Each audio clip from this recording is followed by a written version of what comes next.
देश और दुनिया के हालात के ऊपर बात करेंगे उस्मान भाई। तो हमारा जो दूसरा सब्जेक्ट था कि ईद के ताल्लुक के बाद से कि आज अभी हज का मौसम है, हज की सीज़न जारी है।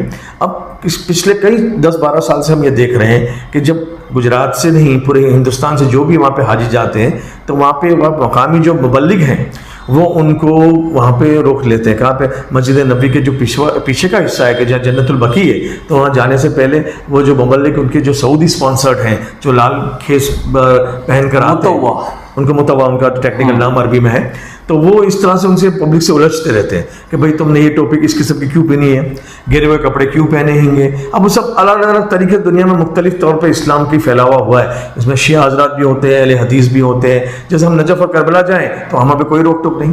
तो फिर आप लोग इस तरह से हाजियों की क्यों दिल आज़ारी करते हो कि ये मामला नहीं है। जैसे कि आपने बताया कि भाई जो हमारे मजहबी बड़े रहनुमा जब जाते हैं तो ये टॉमे ही बैठे होते हैं कि किस तरह से जलील किया जाए, और अगर कुछ पर कुछ बहस करते हैं तो फिर उनको जेल तक भेज देते हैं।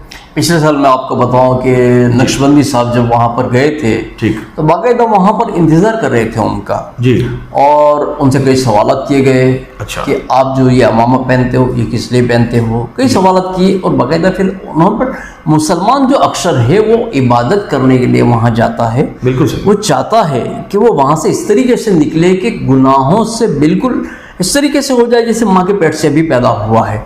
लेकिन वहाँ पर जब मस्जिद नबी में पहुँचता है तो वो लोग उसका इंतजार ही करते होते हैं, और किसी ना किसी अगर गले में दूरा पहना है, हाथ में दूरा पहना है, तो उसको मुतालिक भी सवाल करते हैं, तावीज़ है, हाँ, कि कलाम पाक से लिया हुआ तावीज़ को लोग ब्लैक मैजिक बताते हैं, और ब्लैक मैजिक बताते हुए उसको इस तरह से फिक्र में रहते हैं कि किस तरह से उसको कानून की जद में लेकर उसे नुकसान पहुंचाए जो तो शख्स को।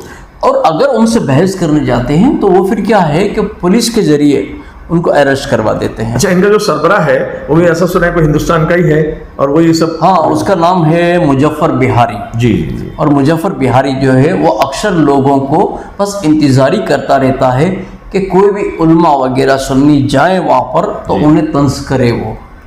तो हकीकत में ये चीज़ ऐसी जगह पर नहीं होनी चाहिए। जो इंसान जिस अकीदे से वहाँ पर जाता है उसे उसका सवाब लेना देना चाहिए। आपका क्या ख्याल है इस बात में? मतलब जो इस दीन में कोई ज़बरदस्ती नहीं, कुरान की आयत भी है, तो अभी मेरे फिल वक्त जहन में नहीं आ रही है, तो ला इकराह फिद्दीन शायद मौजूद है, तो यानी दीन में ज़बरदस्ती नहीं है। फिर आप क्यों कर रहे हो? यानी तुम्हारे को अपने मज़हब पे इतना वो है कि तुम ही सच्चे और दूसरे झूठे, बल्कि हमें तो सबको एकोमोडेट करना है। जैसे कि मैंने आपको मिसाल दी कि दूसरे मुल्कों में हम जाते हैं तो कोई सख्ती ऐसी नहीं है, तो फिर आप ये हज एक इंटरनेशनल मुसलमानों की एक मीट होती है कि जाए कि एक यहाँ पे कॉन्फ्रेंस के तौर पर हम जमा होते हैं, और तो उसमें इस तरह से तुम ये फितना फैलाते हो तो बिल्कुल काबिल बर्दाश्त नहीं है ये मौके। अच्छा, यहाँ पर एक चीज़ मैं आपको और बता दूं जी कि तुर्की वगैरह के अगर सदर आते हैं या मलेशिया के अगर सदर आते हैं जी, तो उनके लिए जो है वो मस्जिद नबवी की जाली खोली भी जाती है और वहां से ये लोग जो हैं वो गायब हो जाते हैं, लापता हो जाते हैं। अच्छा, तुर्कियों के सामने बिल्कुल नहीं आते, सिर्फ हिंदुस्तान, पाकिस्तान और बांग्लादेश